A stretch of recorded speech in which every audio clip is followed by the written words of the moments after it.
Assalamualaikum warahmatullahi wabarakatuh. Selamat datang kembali sahabat pencari hikmah di program Kamar Renungan dalam segmen spesial Ngaji Kitab Arba'in di saluran YouTube Galih P. Saputra. Saya Galih akan menemani antum semua selama 2 jam ke depan untuk menyelami samudra ilmu. Hari ini sungguh istimewa karena kita akan memulai perjalanan panjang membedah 42 hadis fondasi agama ini. Dan alhamdulillah di hadapan saya telah hadir sosok guru kita yang selalu membawa kesejukan dalam setiap tutur katanya, Ustadz Abdurrahman. Assalamualaikum Ustadz. Waalaikumsalam warahmatullahi wabarakatuh, Akhi Galih, dan juga para sahabat Kamar Renungan dimanapun berada. Semoga Allah Subhanahu wa Ta'ala senantiasa melimpahkan rahmat dan ketenangan di hati kita semua dalam majelis ilmu ini. Amin ya rabbal alamin. Ustadz, hari ini kita masuk ke episode perdana. Kita akan membahas hadis nomor 1 tentang niat. Sebuah hadis yang mungkin sudah sangat sering kita dengar sejak kecil, innamal a'malu binniyat. Tapi saya yakin dengan metode Ustadz kita akan menemukan sesuatu yang baru. Kenapa para ulama termasuk Imam An-Nawawi rahimahullah selalu menempatkan hadis ini di urutan pertama, Ustadz? Apakah ini sekadar pembuka? Pertanyaan yang sangat mendasar namun krusial, Akhi Galih. Imam An-Nawawi rahimahullah dalam menyusun Al-Arba'in An-Nawawiyah dan sebelumnya Imam Al-Bukhari rahimahullah dalam kitab Sahihnya meletakkan hadis ini sebagai gerbang utama bukan tanpa alasan. Mereka ingin mengajarkan adab sebelum ilmu, bahwa sebelum kita melangkah jauh membahas hukum, muamalah, atau ibadah yang rumit, kita harus membereskan mesin penggeraknya dahulu, yaitu hati. Imam Ahmad bin Hanbal rahimahullah pernah berkata bahwa poros agama Islam itu berputar pada 3 hadis, dan salah satunya adalah hadis niat ini. Ini adalah barometer batin. Jika hadis ini rusak dalam diri kita, maka bangunan amal kita, seindah apapun tampak luarnya, hanyalah debu yang beterbangan. Mari kita mulai dengan membaca teks sucinya terlebih dahulu, agar keberkahan lafaz Nabi Muhammad sallallahu alaihi wasallam mengalir ke dalam jiwa kita. Silakan Ustadz. Baik, mari kita dengarkan dengan seksama dari Amirul Mukminin Abu Hafs Umar bin Al-Khattab radhiyallahu anhu. Beliau berkata, "Aku mendengar Rasulullah sallallahu alaihi wasallam bersabda, Innamal a'malu binniyat, wa innama likulli imri'in ma nawa. Faman kanat hijratuhu ilallahi wa rasulihi, fahijratuhu ilallahi wa rasulihi, wa man kanat hijratuhu lidunya yusibuha aw imru'atin yankihuha, fahijratuhu ila ma hajara ilaihi."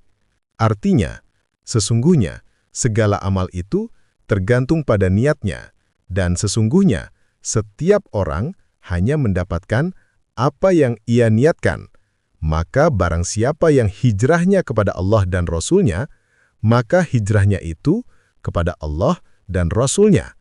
Dan barang siapa yang hijrahnya karena dunia yang ingin ia raih, atau karena wanita yang ingin ia nikahi, maka hijrahnya itu kepada apa yang ia tuju. Hadis riwayat Bukhari dan Muslim. Masya Allah.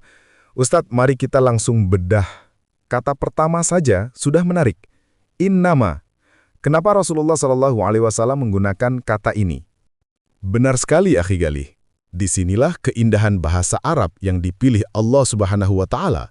Kata innama atau innama dalam kaidah ilmu nahwu disebut sebagai adat al-hasr atau alat untuk membatasi dan mengkhususkan. Struktur katanya terdiri dari inna yang berarti penekanan, sesungguhnya, dan ma al-kafah yang menahan fungsi inna sehingga melahirkan makna hanya sanya atau tidak lain dan tidak bukan. Bayangkan jika Rasulullah Shallallahu Alaihi Wasallam hanya berkata al-a'malu bin niyat atau amal itu dengan niat. Kalimat itu informatif tapi tidak mengikat kuat. Namun ketika beliau bersabda innamal a'malu bin niyat, beliau sedang memproklamasikan sebuah hukum eksklusif bahwa tidak ada amal yang dianggap sah, tidak ada amal yang dianggap bernyawa, tidak ada amal yang akan diterima di sisi Allah Subhanahu wa Ta'ala, kecuali dan hanya kecuali jika disertai dengan niat. Ini adalah nafyun wa itsbat, peniadaan selainnya dan penetapan hukumnya. Jadi, secara filosofis, innama ini menghancurkan ego kita yang merasa sudah beramal banyak. Seolah Nabi berkata, jangan bangga dengan gerakan sholatmu, jangan bangga dengan lelah kerjamu, itu semua nol besar, itu semua mayat, sampai engkau meniupkan ruh bernama niat di dalamnya. Ya Allah, jadi innama itu seperti filter ketat ya Ustadz. Tidak ada yang lolos tanpanya. Lalu lanjut ke kata berikutnya, al-a'mal. Kenapa menggunakan kata a'mal? Bukankah dalam bahasa Arab ada kata fi'il yang juga berarti perbuatan? Apa bedanya Ustadz? Akhi Galih, ini adalah pertanyaan yang sangat menunjukkan ketelitian antum. Ini adalah ranah fikih lughah atau furuk lugawiyah, perbedaan makna kata. Kata fi'il atau fi'il dalam bahasa Arab biasanya digunakan untuk perbuatan yang bersifat umum, bisa dilakukan oleh manusia, hewan, bahkan benda mati, dan bisa terjadi tanpa kesadaran. Kedipan mata itu fi'il, gerakan tangan tak sadar itu fi'il. Tetapi al-amal atau al-amal, seperti yang dijelaskan Imam Ar-Raghib Al-Isfahani dalam kitab Mufradat Al-Fadl Quran, adalah perbuatan yang berasal dari makhluk yang berakal dan dilakukan dengan qasd atau kesengajaan atau kehendak. Ketika Rasulullah Shallallahu Alaihi Wasallam memilih kata al-amalu, beliau sedang berbicara tentang pekerjaan yang melibatkan kesadaran intelektual dan spiritual. Ini tamparan bagi kehidupan modern kita, akhi. Tamparan bagaimana maksudnya, Ustadz? Coba kita renungkan, berapa banyak dari kita yang bangun pagi, berangkat kerja, macet-macetan, meeting, pulang malam, tapi menjalaninya seperti robot, rutinitas otomatis. Itu namanya kita sedang melakukan fi'il, bukan amal dalam konteks spiritual. Kita kehilangan kesadaran bahwa kita sedang hamba Allah. Kita bekerja hanya karena jam kantor berbunyi. Maka, hadis ini mengajak kita mengubah rutinitas menjadi amal. Caranya, dengan menghadirkan kesadaran penuh, mindfulness kalau bahasa psikologi sekarang, bahwa saya melangkah keluar rumah ini untuk mencari nafkah yang halal demi ridho Allah. Saat kesadaran itu hadir, barulah keringat kita dihitung sebagai ibadah. Tanpa itu, kita hanya lelah. Astagfirullah, itu yang sering saya rasakan Ustadz. Lelah tapi rasanya hampa. Ternyata karena saya jadi robot, kehilangan amal itu tadi. Nah Ustadz, setelah kata amal, ada kata bin niat. Ada huruf ba di situ. Apa makna huruf kecil ini? Huruf ba dalam kalimat bin niyat ini, para ulama nahwu memiliki pembahasan yang luar biasa menarik. Ada dua kemungkinan makna yang sering dibahas dalam kitab syarah seperti Fathul Bari, karya Ibnu Hajar Al-Asqalani. Pertama, ba ini bermakna sababiyah, artinya amal itu menjadi sah atau sempurna disebabkan oleh niatnya. Niat adalah kausa prima, penyebab amal itu dinilai. Kedua, dan ini yang lebih menyentuh hati, ba bermakna musuhabah, penyertaan atau kebersamaan. Artinya, niat itu harus menyertai amal dari awal hingga akhir. Niat bukan hanya tiket masuk yang kita tunjukkan di pintu gerbang lalu kita buang. Tidak. Niat adalah pendamping setia. Bayangkan, akhi Galeh, jika ba ini adalah musuhabah, maka saat kita sholat, dari takbiratul ihram sampai salam, niat penghambaan itu harus terus menempel. Saat kita bekerja dari jam 8 pagi sampai jam 5 sore, niat lillahi ta'ala itu harus terus mendampingi. Jika di tengah jalan niat itu pergi, maka amal itu menjadi kosong. Inilah yang disebut oleh para ulama tasawuf sebagai muraqabah, merasa diawasi dan menjaga hati secara konstan. Sulit? Tentu saja, karena itulah pahalanya surga. Masya Allah, jadi niat itu bukan bacaan di awal saja ya Ustadz, tapi penjagaan sepanjang proses. Ustadz, selanjutnya hadis ini berbicara tentang hijrah. Ada kisah menarik tentang wanita yang ingin dinikahi atau dikenal dengan kisah Muhajir Ummu Qais. Apakah kisah ini valid sebagai sebab turunnya hadis ini? Ini poin yang sangat penting untuk diluruskan, akhi Galeh. Memang masyhur sekali cerita tentang seorang laki-laki yang ikut hijrah dari Mekah ke Madinah hanya karena ingin menikahi wanita bernama Ummu Qais. Laki-laki itu tidak berniat menolong agama Allah, tapi semata-mata karena syarat menikahi Ummu Qais adalah harus hijrah ke Madinah. Akhirnya dia dijuluki Muhajir Ummu Qais. Imam Ibnu Hajar al-Asqalani dalam Fathul Bari membahas ini dengan sangat teliti. Beliau menukil riwayat dari At-Tabrani dengan sanad yang rijalnya, para perawinya, terpercaya. Namun, apakah ini sebab khusus keluarnya sabda Nabi atau asbabul wurud? Para ulama berbeda pendapat.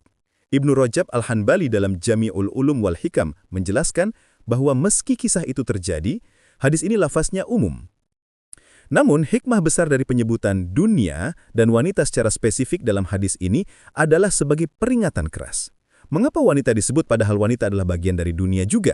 Ini dalam ilmu balaghah disebut dzikrul khas ba'dal am, menyebutkan yang khusus setelah yang umum. Ini menunjukkan betapa dahsyatnya fitnah atau ujian wanita dan harta bagi seorang laki-laki. Niat bisa berbelok drastis hanya karena pesona lawan jenis atau kilau harta. Allah Subhanahu wa Ta'ala melalui lisan nabinya memperingatkan, hati-hati, hal yang paling suci seperti hijrah pun bisa terkontaminasi oleh syahwat tersembunyi.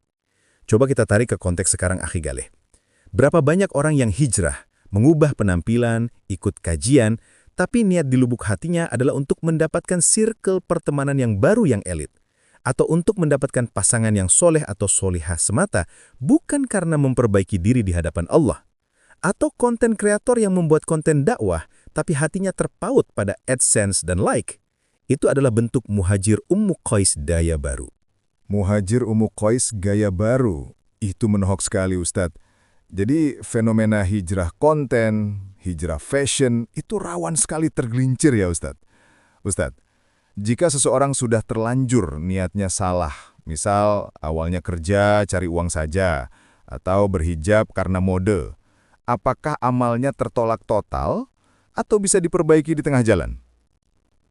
Nah, ini adalah pertanyaan yang penuh harapan. Allah Subhanahu wa Ta'ala itu Al-Ghafur, Maha Pengampun, dan Ar-Rahim, Maha Penyayang. Para ulama menjelaskan, niat itu tempatnya di hati, dan hati atau qalb itu sifatnya bolak-balik. Imam Sufyan Ats-Tsauri, seorang ulama besar, pernah berkata, tidak ada suatu yang paling sulit aku obati selain niatku, karena ia selalu berbolak-balik padaku. Bayangkan, sekelas Sufyan Ats-Tsauri saja merasa kesulitan. Jika di tengah jalan kita sadar niat kita melenceng, segera lakukan tajdidun niyah, memperbaharui niat. Jangan berhenti beramal, itu jebakan syaitan. Kamu tidak ikhlas, berhenti saja sedekahnya. Itu bisikan iblis.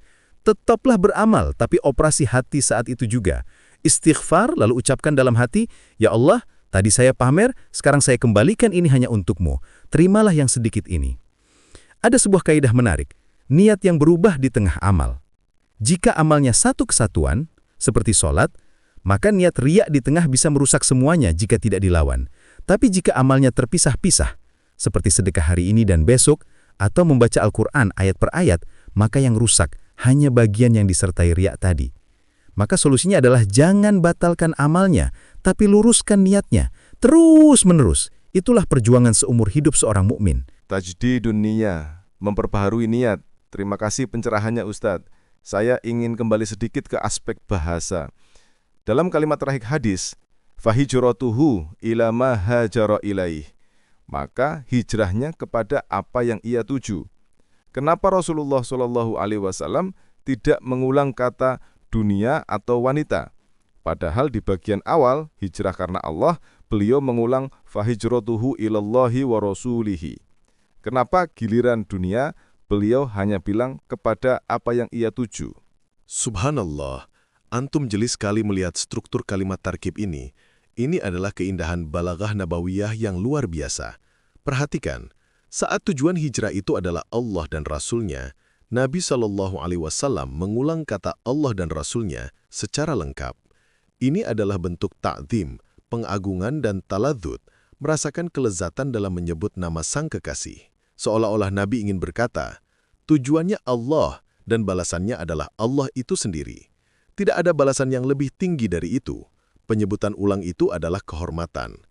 Namun, ketika tujuannya adalah dunia yang hina atau wanita, Nabi SAW malas atau enggan menyebutkannya kembali.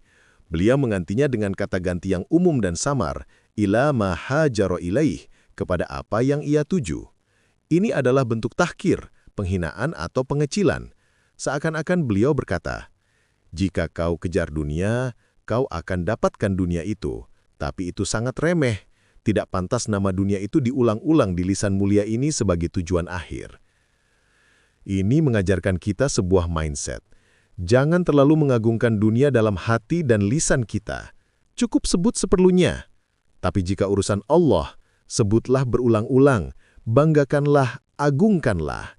Secara psikologis, apa yang sering kita sebut dengan hormat, itulah yang menguasai hati kita. Jika kita sering menyebut omset dengan penuh takzim, tapi menyebut sholat dengan sambil lalu, maka kita tahu kemana hijrah kita sebenarnya bermuarah. Allahu Akbar. Saya merinding, Ustadz. Detail sekecil itu menyimpan penghinaan terhadap dunia dan pengagungan terhadap Allah. Ustadz, kita hidup di zaman media sosial. Semua orang memposting amalnya. Apakah memposting amal itu otomatis merusak niat? Bagaimana kita menjaga ikhlas di era digital ini? Ini tantangan terberat abad ini, Akhi Galih. Dahulu, orang menyembunyikan amal seperti menyembunyikan aib. Sekarang, kamera ada di mana-mana. Kita harus kembali membedah kata ikhlas. Secara bahasa, khalas artinya murni, bersih dari campuran. Susu yang murni itu tidak tercampur darah atau kotoran. Memposting amal ibadah itu hukum asalnya boleh jika ada maslahah rojihah, kebaikan yang lebih dominan, misalnya untuk syiar atau mengajak orang lain, sebagaimana Allah berfirman dalam surah Al-Baqarah ayat 271, "In tubdus shadaqati fa ni'mahiyya." Jika kamu menampakkan sedekahmu, maka itu adalah baik sekali. Tapi, dan ini tapinya besar sekali, syaratnya adalah hati harus steril dari virus sum'ah, ingin didengar, dan riya, ingin dilihat. Dan siapa yang bisa menjamin hati steril saat tombol upload ditekan dan notifikasi like mulai masuk? Imam Al-Ghazali dalam Ihya Ulumuddin memberikan resep. Jika kita ragu, maka menyembunyikan amal itu jauh lebih selamat. Ahwat. Namun, jika kita seorang publik figur atau pemimpin yang tindakannya ditiru, maka menampakkan bisa menjadi wajib untuk memberi contoh, dengan catatan ia harus berperang melawan hatinya sendiri, agar tidak menikmati pujian itu. Tips praktis untuk era digital. 1. Milikilah amal rahasia yang tidak ada satupun manusia tahu, bahkan istri atau suami. Biar itu jadi tabungan khusus antara kita dengan Allah. Jika semua amal kita diposting, kita tidak punya dana darurat di akhirat. 2. Jika memposting, jangan cek like atau komentar pujian berlebihan. Anggap seperti membuang hajat, lupakan setelah dikeluarkan. 3. Luruskan niat sebelum posting, saat posting, dan setelah posting. Ingat sabda Nabi SAW tadi, setiap orang hanya mendapatkan apa yang ia niatkan. Kalau niatnya like, ya cuma dapat like. Tidak ada pahala di sisi Allah. Rugi sekali. Capek beramal, bayarannya cuma jempol virtual. Benar-benar rugi banda kalau begitu ya Ustadz ya. Dana darurat akhirat, istilah yang menarik. Ustadz, kita sudah mendekati akhir sesi. Dari semua bedah bahasa dan konsep yang mendalam tadi, apa oleh-oleh utama atau take home message yang harus dipegang teguh oleh pendengar Kamar Renungan dalam menjalani hari esok? Sahabat Kamar Renungan yang dirahmati Allah. Dari hadis innamal a'ma'u binniyat, mari kita bawa pulang satu kesadaran baru. Jadilah manusia yang sadar, bukan robot. Sebelum tangan bergerak, sebelum lisan berucap, sebelum kaki melangkah, berhentilah sejenak, cukup 3 detik untuk bertanya pada hati, untuk siapa saya lakukan ini? Jika jawabannya untuk Allah, lanjutkan dan sempurnakan. Jika jawabannya untuk dipuji, untuk harta semata atau karena enak, maka berhenti sejenak, putar kemudi hati itu, ucapkan bismillah dan niatkan ulang. Ya Allah, saya bekerja ini untuk mencari bekal ibadah kepadamu. Jadikan niat sebagai ruh bagi jasad amal kita. Jangan biarkan hidup kita penuh dengan bangkai-bangkai amal yang tak bernyawa. Lelahnya dapat, tapi ridhonya luput. Semoga Allah Subhanahu wa Ta'ala memberikan kita taufik untuk memiliki ikhlas yang sebenar-benarnya dan menyelamatkan kita dari fitnah dunia yang menipu. Amin. Amin ya Rabbal Amin. Terima kasih banyak Ustadz Abdurrahman atas ilmu yang sangat daging dan menyejukkan ini.